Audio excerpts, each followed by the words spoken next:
पौष महिन्यातील शुक्ल पक्षातील एकादशीला पुत्रदा एकादशी असं म्हटलं जातं आणि यावेळी ही पुत्रदा एकादशी 21 जानेवारी म्हणजेच उद्या आली आहे.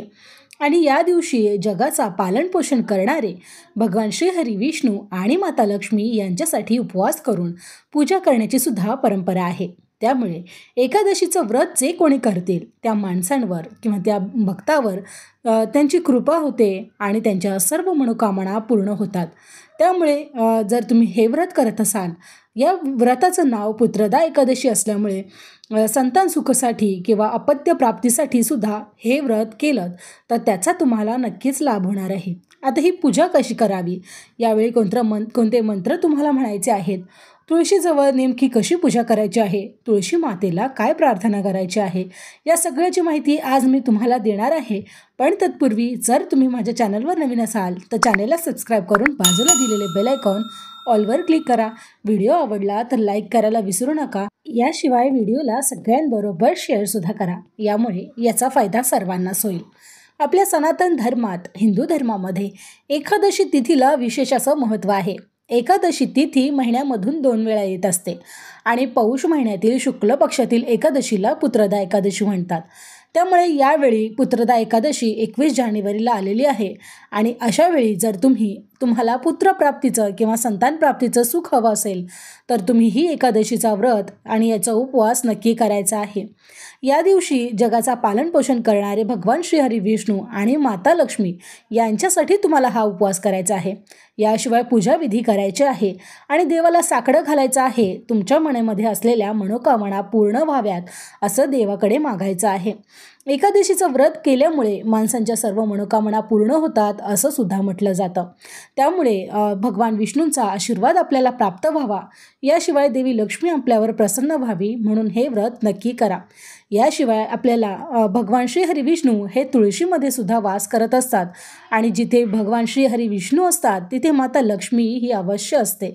त्यामुळे या दिवशी तुमच्याजवळ असलेल्या तुळशीजवळ तुम्हाला एक स्वस्तिक काढायचं आहे. स्वस्तिक हे शुभतेचं लाभाचं प्रतीक असतं आणि त्यामुळे जिथे शुभ कार्य केली जातात तिथे स्वस्तिकाला पहिला मान दिला जातो आणि म्हणूनच हे शुभ कार्य करताना सुद्धा आपल्याला तुळशीजवळ एक स्वस्तिक काढायचं आहे. या स्वस्तिकामुळे आपल्या कामात, आपल्या घरात सगळ्या गोष्टी शुभ घडू लागतात. याशिवाय तुळशी मातेला तुम्हाला हात जोडून विनंती करायची आहे, माझ्या संसारात असलेली ही अवीट गोडी अशीच टिकून राहू दे. याशिवाय माझ्या घरामध्ये सुख, शांती आणि समाधान लाभू दे. माझं अखंड सौभाग्य टिकून राहू दे. अशा पद्धतीचं तुम्हाला प्रार्थना करायची आहे आणि तुळशीजवळ आवर्जून सकाळी आणि संध्याकाळी एक तुपाचा दिवा आणि जर तुम्हाला तुपाचा शक्य नसेल तर तेलाचा दिवा अवश्य लावायचा आहे. जर तुम्हाला सकाळी दिवा लावायला शक्य नसेल तर किमान संध्याकाळी ज्यावेळी अंधार पडेल अशा वेळी हा दिवा नक्की प्रज्वलित करा आणि तुळशी मातेजवळ हा मंत्र तुम्हाला म्हणायचा आहे. तुम्ही तुळशी मातेला जेव्हा पाणी अर्पण करत असता त्यावेळी सुद्धा हा मंत्र म्हटलात तरी सुद्धा चालेल किंवा तुळशी माते नमो नमः हा मंत्र म्हटलात तरी सुद्धा चालेल. यानंतर तुम्हाला तुळशी मातेची व्यवस्थित अशी यथासांग पूजा करायची आहे. जमलं तर या दिवशी तुळशी मातेला एखादी लाल चुनरी नक्की अर्पण करा. तुळशी मातेमध्ये भगवान श्रीहरी विष्णू आणि देवी लक्ष्मी यांचा वास असतो. त्यामुळे जेव्हा तुम्ही तुळशीची पूजा करता त्यावेळी तुमचं अखंड सौभाग्याची प्राप्ती तुम्हाला नक्की होते. याशिवाय लक्ष्मीबरोबरच भगवान श्रीहरी विष्णू यांचे सुद्धा आशीर्वाद तुम्हाला लाभतात. सर्व वृक्षांमध्ये तुळशी मातेला अतिशय संवेदनशील असं वृक्ष मानलं गेलेलं आहे, कारण आपल्या घरात होणाऱ्या घटना या तुळशीला बघितल्यानंतर सर्वात प्रथम लक्षात येतात.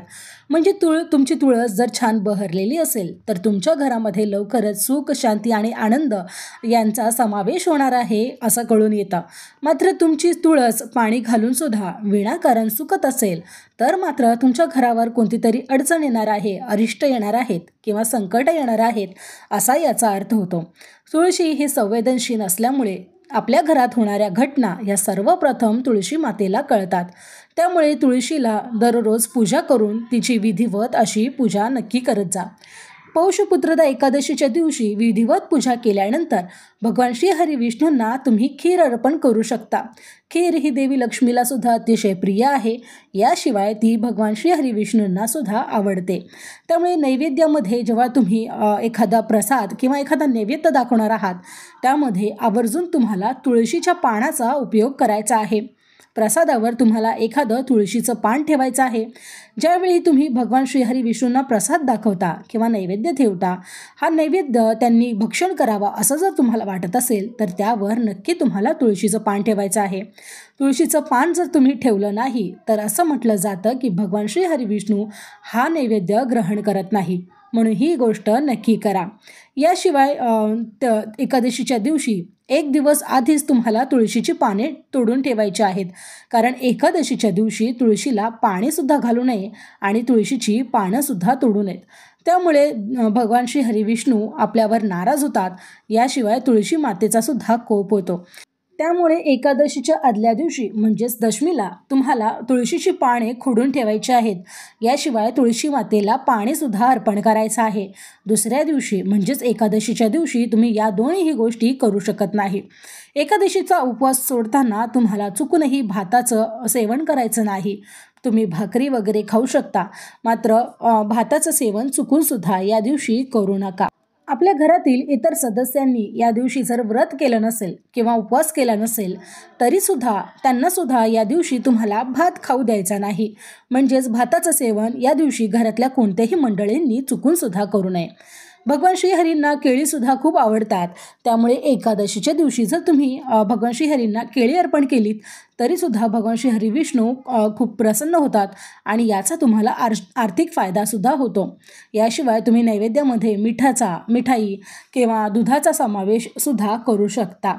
ज्यावेळी तुम्ही भगवान श्रीहरी विष्णूंना नैवेद्य अर्पण करणार आहात त्यावेळी तुम्हाला एका मंत्राचा उच्चार करायचा आहे. त्वदीयं वस्तु गोविंदम तुभ्यमेव समर्पये गृहाण सम्मुखो भूत्वा प्रसिद्ध परमेश्वर. या मंत्राचा अर्थ असा होतो की परमेश्वरा, माझ्याकडे जे काही आहे ते फक्त तुम्हीच दिले आहे. तू मला जे काही दिले आहेस तेच मी तुला अर्पण करतो. कृपया माझ्या प्रसादाचा स्वीकार कर. असं म्हणून तुम्हाला भगवान श्रीहरी विष्णूंना प्रार्थना करायची आहे, नमस्कार करायचा आहे. हा नैवेद्य त्यांनी ग्रहण करावा यासाठी त्याच्यावर तुळशीपत्र ठेवायचं आहे. त्यांना प्रसाद दाखवल्यानंतर हा नैवेद्य तुम्ही घरामध्ये एखाद्या लहान मुलांना देऊ शकता किंवा गाईला दुसऱ्या दिवशी हा नैवेद्य तुम्ही खायला चारू शकता. अशा पद्धतीने साधं आणि सोप्या पद्धतीने हे व्रत तुम्हाला करायचं आहे. ज्या कोणाला संतान प्राप्ती हवी असेल, पुत्रप्राप्ती व्हावी अशी इच्छा असेल तर ही पुत्रदा एकादशी तुमच्यासाठीच आहे. हे व्रत अगदी मनापासून स्वच्छ मनाने आणि शुद्ध अंतकरणाने नक्की करा. याचा प्रभाव तुम्हाला नक्की जाणवेल. प्रत्येक वर्षामध्ये एकूण 2 पुत्रदा एकादशी येतात. त्यांपैकी तुम्ही दोन्हीही व्रताचं आचरण करून उपवास करायचा आहे. याशिवाय प्रत्येक स्त्रियांनी आपलं घर, आपलं मूलबाळ अगदी निरोगी राहावं, आपलं घर आणि आपला संसार सुखी व्हावा यासाठी तुळशी मातेची दररोज पूजा करायची. तर मग मंडळी, हा व्हिडिओ तुम्हाला कसा वाटला मला कमेंटमध्ये सांगायला विसरू नका. व्हिडिओ आवडला असेल, पूजा आवडली असेल तर लाईक करायला विसरू नका आणि सगळ्यांबरोबर शेअरसुद्धा करा. चला तर मग भेटूया अशाच एका नवीन व्हिडिओमध्ये अशाच महत्त्वपूर्ण माहितीसह. तोपर्यंत धन्यवाद.